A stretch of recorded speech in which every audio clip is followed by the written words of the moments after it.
um feriadozinho, para ter oportunidade para chegar até aqui, né?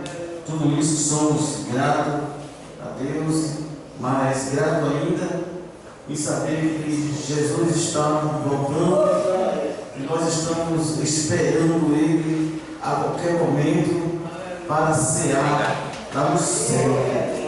Muitos já perderam as esperanças, outros se embaraçaram com os pecados, mas aqui tem um povo que está esperando Jesus, porque tem gente que diz que não vem para a Santa Ceia porque não está preparado.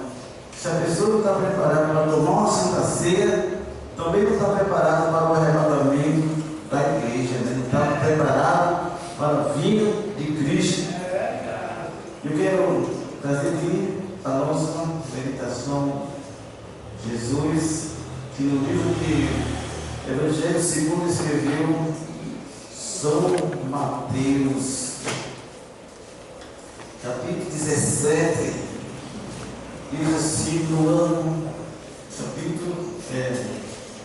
São Mateus 26, capítulo 17. E no ano, dia primeiro da festa da paz, pães ácidos, chegaram os discípulos junto de Jesus, dizendo: onde queres que preparamos a comida da Páscoa? Foi numa época da Páscoa, né? Que Jesus foi crucificado. A gente vê que a semana passada a gente comemorou a Páscoa, o Brasil comemorou a Páscoa, o mundo inteiro, né? Mas a igreja do Senhor, ela celebra a Santa Ceia, porque a Páscoa é para o judeu. Mas aqui Jesus, ele participou da Páscoa. Seus discípulos estavam ali preocupados, né? Porque todas as famílias, todas as casas, elas tinham o seu modo de comemorar a Páscoa, né? Tinha que trazer um cordeiro, ervas amargas, pães sem fermento, tudo isso era simbólico. E Jesus estava ali na mesa, junto com os seus discípulos, participando da Páscoa, que quer dizer lembrar da libertação, da escravidão do Egito.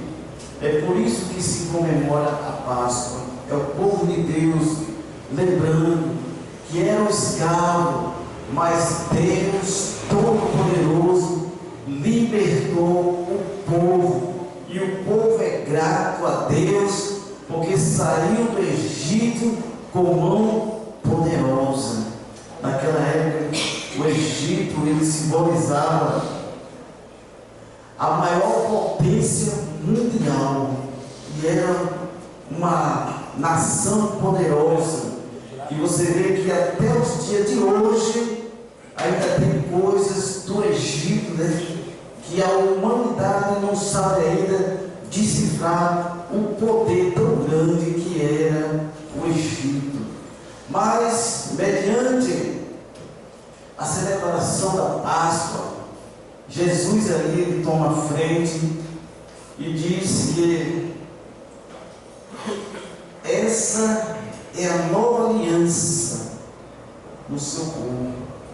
Então a Páscoa passou para a igreja e começa ali uma nova aliança.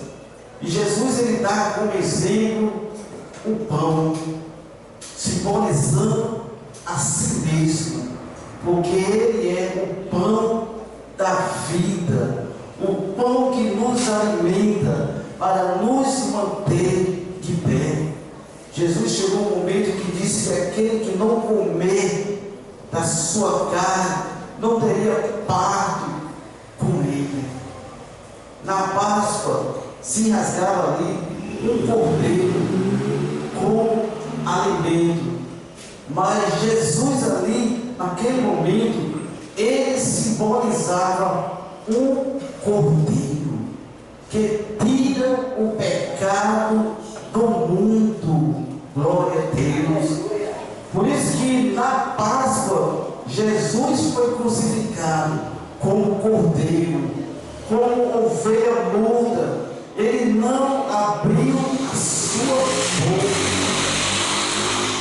E um dos alimentos que tinha nessa mesa também eram as ervas amargas, que o povo no deserto passaram por um momento amargo, mas Jesus com um pão, né? Um pão ácido, que quer dizer sem fermento.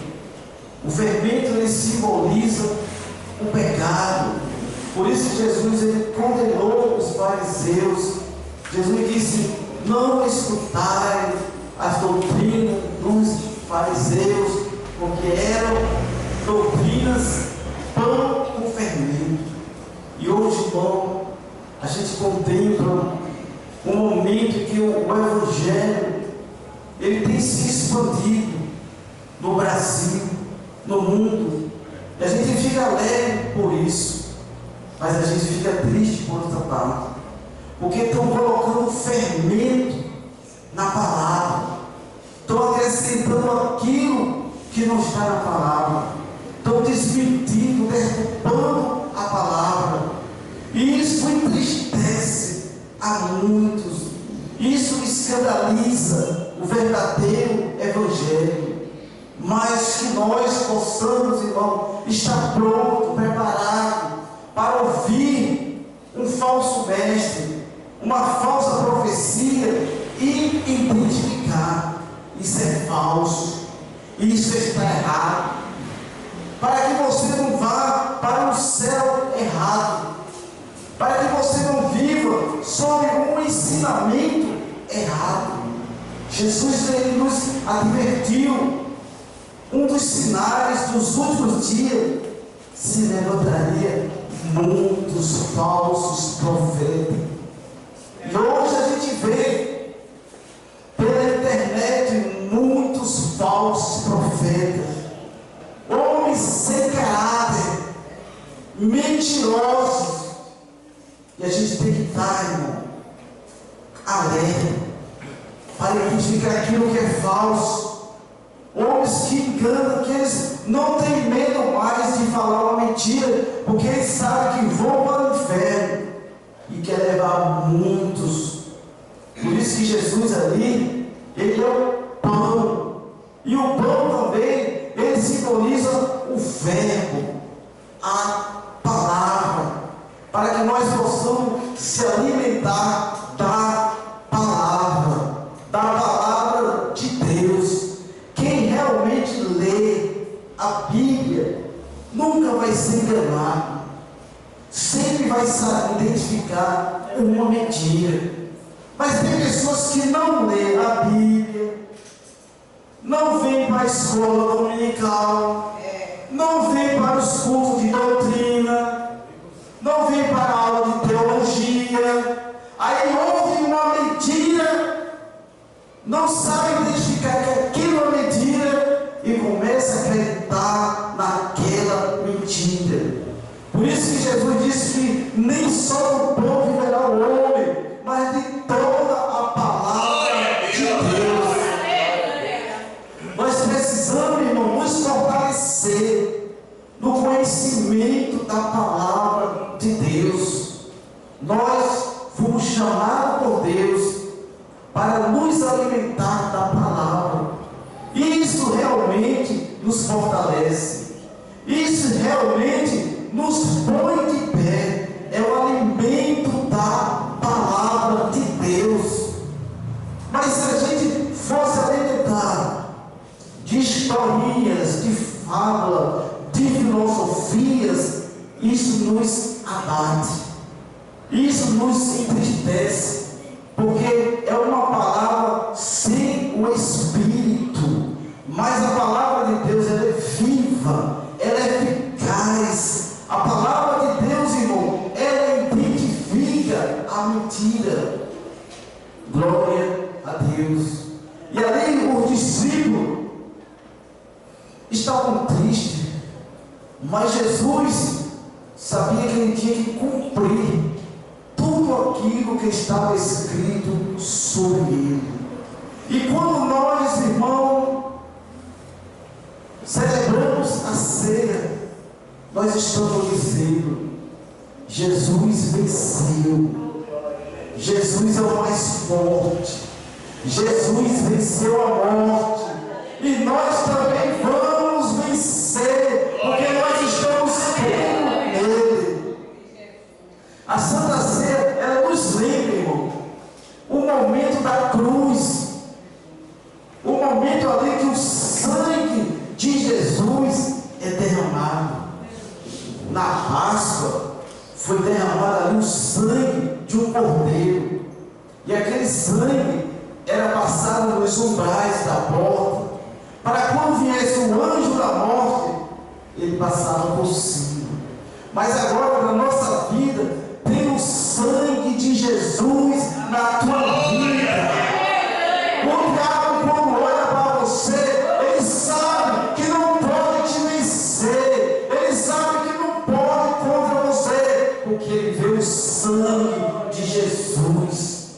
Por isso que Jesus disse: o cálice representa o meu sangue, que é derramado por muito, foi derramado por nós, sangue inocente. Se você ouvir algum pregador dizendo, irmão, que Jesus mentiu, falar qualquer coisa que não está na Bíblia, repreenda essas mentiras, porque nós, a igreja, nesses últimos dias, está sendo atacada por falsos profetas, por homens mentirosos, por palavra distorcida.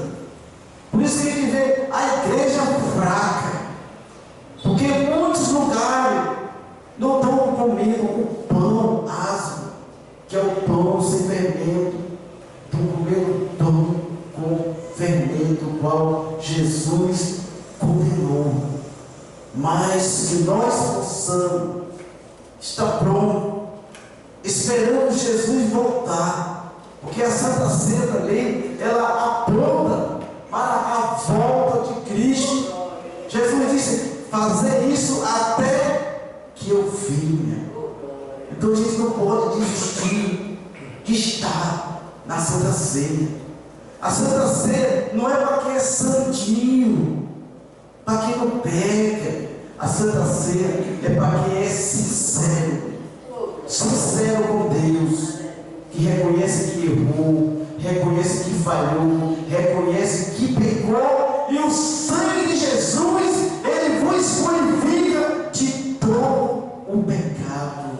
Glória a Deus, aleluia. Só uma oportunidade que o Senhor, ele nos dá para nós se reconciliar com ele, para nós renovar a aliança, porque pelos nossos próprios méritos jamais nós seríamos arrebatados, mas no abrir e fechar de olhos nós seremos arrebatados.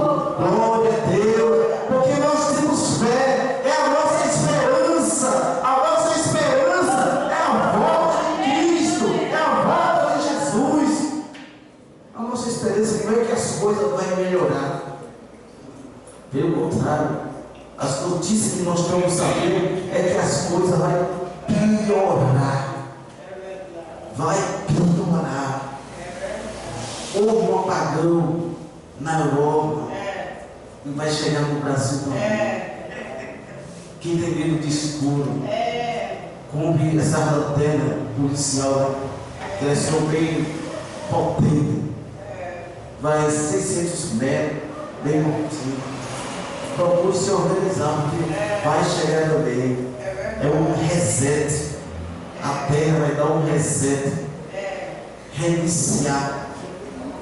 E muitas coisas vai acontecer, e está acontecendo. Mas a igreja do Senhor sabe que isso é o princípio das dores. É o princípio das dores.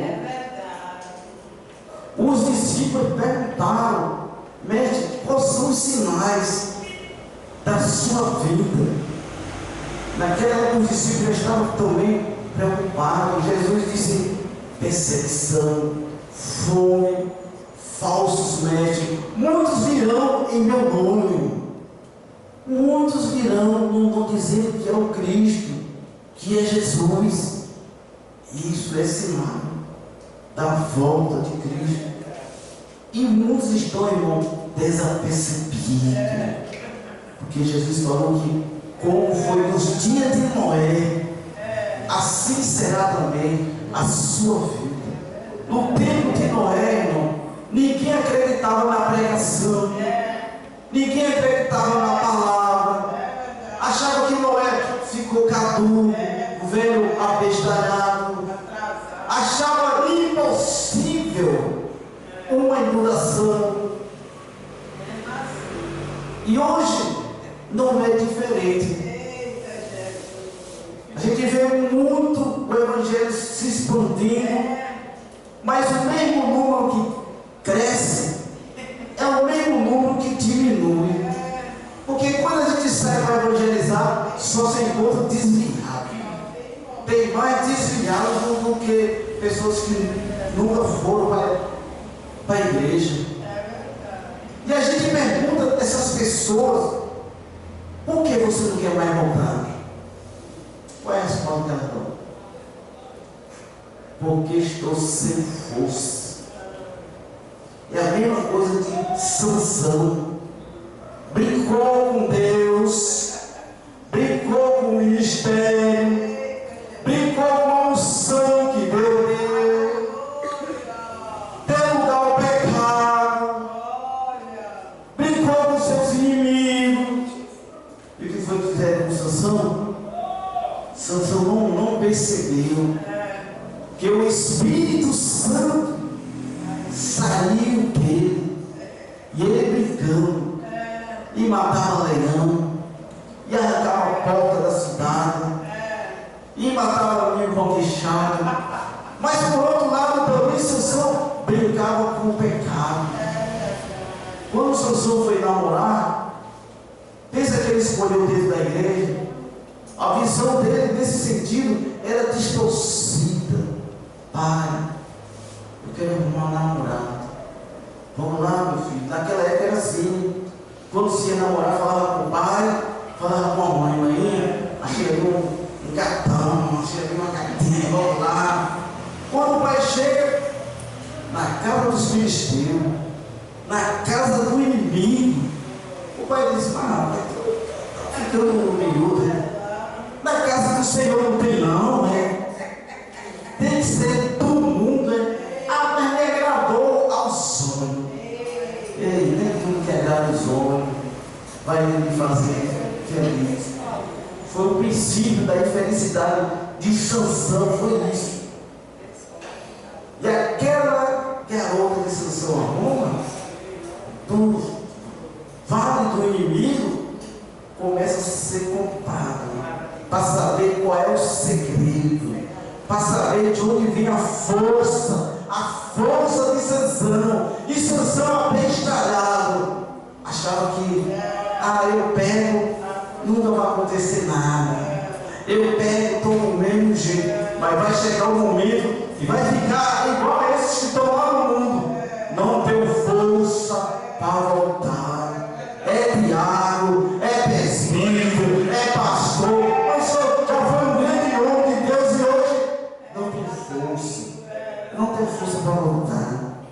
É o Sansão da vida que brincou com o pecado. É verdade. Mais uma coisa, irmão, perder o Espírito Santo, irmão, é a pior coisa que existe. Sabe por quê? Nós estamos aqui por causa do Espírito Santo de Deus. É Ele que te bota para orar, é Ele que traz os teus pés até aqui, é Ele que te levanta quando tu quer pecar, fica lá e é Ele que te reconcilia. Porque o ser humano, irmão, ele não tem como se chegar a Deus, não tem. Mas o Espírito Santo, Ele que intercede por nós. Na hora que Ele está orando, Ele está levando lá para Deus. É a nossa internet. ele pecou, Pai, ajuda, dá força a ele, está fraco, renova ele. Glória a Deus. Mas quando ele pega o Espírito Santo, ele fica, estou sem força. Mas Sansão ali, Deus ele ainda ouve oração de crentes. Aleluia. Deus ele ainda ouve oração de crente sincera, que quer recuperar sua força, que quer voltar a fazer a obra. Deus ouviu ali a oração de Sansão, oração de sinceridade, de arrependimento. Assim como o filho próprio também perdeu lá o Espírito Santo, lá ficou sem. Mas quando ele orou novamente, quanto jornaleiro, na casa de meu pai, tem pão, pão sem fermento, é o pão da vida, né? O filho próprio, ele se lembra do pão, ele se lembra da palavra, ele não se lembra do luxo que tinha na casa do pai. Ele disse que os empregados tinham comida, tinha pão, tinha palavra. É a palavra que alegra, é a palavra que nos levanta, dá força e nos sustenta até Jesus voltar. Jesus fala assim, alegrai uns aos outros com a esperança da volta de Cristo. Nesses últimos dias que a igreja na terra, a gente fica até indignado com os falsos mestres, os falsos profetas, enganando multidões, cobrando dinheiro. E o povo, irmão, o povo só é enganado porque quer ser enganado. A gente, quando é enganado, é porque a gente procurou ser enganado. Igual a Eva lá no paraíso. Ela foi enganada, foi, mas ela procurou ser enganada. Não tem pessoas que jogam, né? Gastam dinheiro em jogos. É porque a pessoa procurou ser enganada. Tem pessoas que joguei 20 mil, não podia ter feito outra coisa com esse dinheiro, não. Na intenção de ganhar mais, perdeu tudo, né? Então a gente tem que ter cuidado, né? Eu agradeço, irmão, essa oportunidade que Deus nos concede. Eu queria diferente da Cinta, né? Eu vejo, né, que estou estudando e é difícil, né? Não é fácil. Mas o Senhor, através da oração de vocês, tem me capacitado, tem me ajudado,